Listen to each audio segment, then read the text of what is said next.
নমস্কার বন্ধুরা, রিঙ্কু কিচেনে আপনাদেরকে স্বাগত জানাই। চলে এসেছি আজ আমি নতুন একটা রেসিপি নিয়ে। আজকে রেসিপি হচ্ছে ম্যাঙ্গো কেক। এখন আমের সিজন চলছে, তাই আপনাদের সাথে ম্যাঙ্গো কেক বা আমের কেক রেসিপি শেয়ার করছি। এই রেসিপিটা পুরোটা দেখার অনুরোধ রইল। ম্যাঙ্গো কেক বা আমের কেক বানানোর জন্য আমি একটা পাকা আম নিয়ে নিয়েছি। প্রথমে আমের এই খোসাটা ফেলে দিয়ে আমটা ছোট ছোট করে কেটে নেব।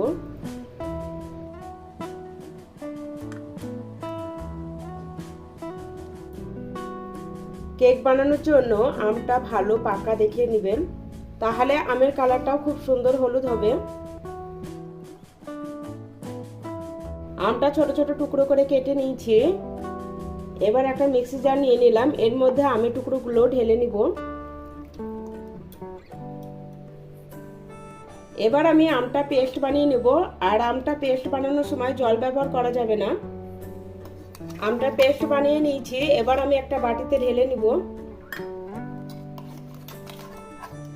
আমার পেস্টটা আমি বাটির মধ্যে ঢেলে নিলাম। আমি মিশ্রণটা সাইডে রেখে দিচ্ছি। এবার আমি 1 কাপ সুজি নিয়ে নিয়েছি।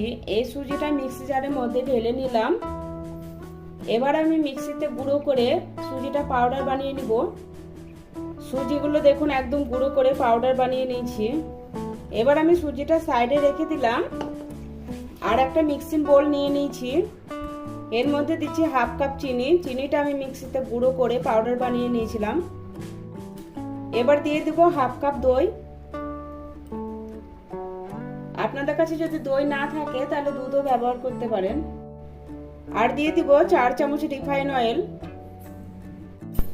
এবার খুব ভালোভাবে মিশিয়ে নিব। তেলের বদলে আপনারা বাটারও ব্যবহার করতে পারেন। চিনি, দই আর তেলটা খুব ভালোভাবে মিশিয়ে নিয়েছি। এবার আমি এর মধ্যে আমের মিশ্রণটা দিয়ে দিচ্ছি।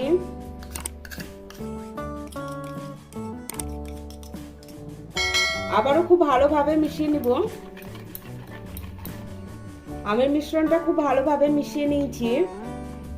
এবার এর মধ্যে গুঁড়ো করে রাখা সুজিটা দিয়ে দিব।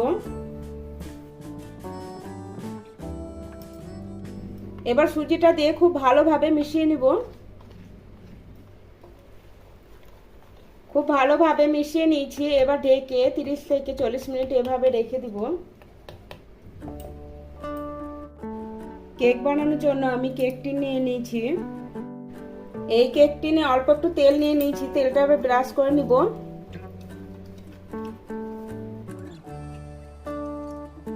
কেক টিনের চারিদিকে খুব ভালোভাবে তেলটা ব্রাশ করে নিলাম। এবার আমি বাটার পেপারটা আগে থেকে কেটে রেখেছিলাম, এটা কেক টিনের মধ্যে বসিয়ে দিব। দিয়ে আবারও তেল ব্রাশ করে দিব।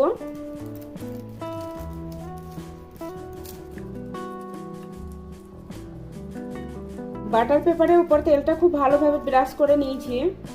তেলটা লাগিয়ে নেওয়ার কারণে কেকটা খুব সহজে উঠে আসবে। এবার আমি কেক টিনটা সাইডে রেখে দিলাম। এবার 40 মিনিট পর সুজির ব্যাটারটা চেক করে নিব। দেখুন সুজির ব্যাটারটা আগের থেকে অনেকটা ঘন হয়ে গেছে আর সুজিটা অনেকটা ফুলেও গেছে।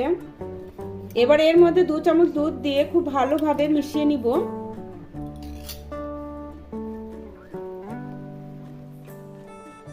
দু চামচের বেশি দুধ ব্যবহার করবেন না, তাহলে ব্যাটারটা পাতলা হয়ে যাবে। ম্যাঙ্গো কেকের জন্য ব্যাটারটা এরকম ঘনই দরকার। এবার দিয়ে দিচ্ছি 1 চামচ মতো ম্যাঙ্গো এসেন্স। ম্যাঙ্গো এসেন্স দেওয়ার কারণে বেকরি মতো টেস্ট আসবে।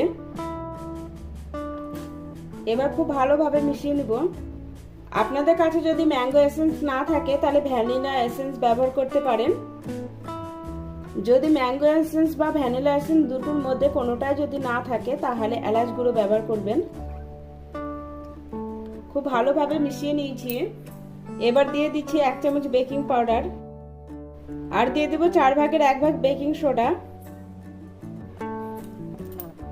এবার খুব ভালোভাবে সুজির মিশ্রণের সাথে মিশিয়ে নিব। বেকিং পাউডার আর বেকিং সোডা দিয়ে খুব ভালোভাবে মিশিয়ে নিয়েছি। এবার আমি কেক টিন নিয়ে নিয়েছি। কেক টিনের মধ্যে মিশ্রণটা ঢেলে দিব। পুরো মিশ্রণটা ঢেলে দিয়েছি। এবার কেক টিনটা 2-3 বার এভাবে ট্যাপ করে নিব। এবার উপর দিয়ে কিছুটা আমন্ড বাদাম ছড়িয়ে দিব, আর দিয়ে দিচ্ছি কিছুটা পরিমাণে টুটি ফুটি। আপনারা আপনাদের পছন্দ মতো ড্রাই ফ্রুট ব্যবহার করবেন। এভাবে উপর দিয়ে টুটি ফুটি দেওয়ার কারণে কেকটা দেখতেও সুন্দর লাগে। এবার কেকটা বেক করতে দিব। তার জন্য আমি গ্যাসের ওপর আগে থেকে একটা পাতিলে বসিয়ে দিয়েছিলাম। পাতিলিটা খুব ভালোভাবে গরম করে নিয়েছি। এবার এর মধ্যে খাবার রাখার স্ট্যান্ডটা বসিয়ে দিলাম। এবার এর মধ্যে কেক টিনটা বসিয়ে দিব।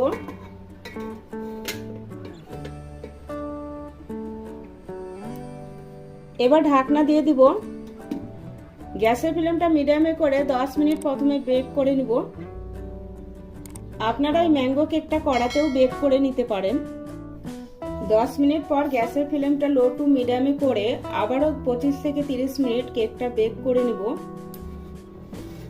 30 মিনিট পর কেকটা এবার আমি চেক করে নিব কেকটা হয়েছে নাকি টুথপিনের সাহায্যে চেক করে নিব।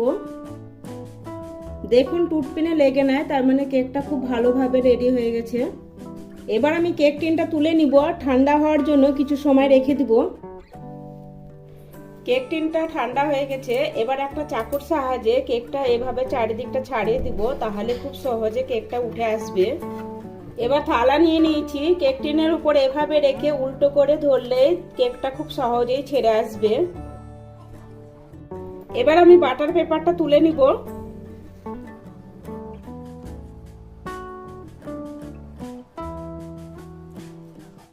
কেকের ওপর থেকে বাটার পেপারটা তুলে নিয়েছি। তৈরি হয়ে গেল আমাদের ম্যাঙ্গো কেক। এবার আপনাদের আমি কেটে দেখাচ্ছি।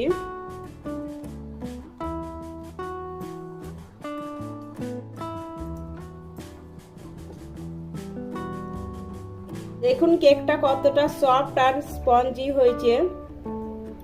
এই ম্যাঙ্গো কেকটা বানিয়ে 4-5 দিন খেতে পারেন।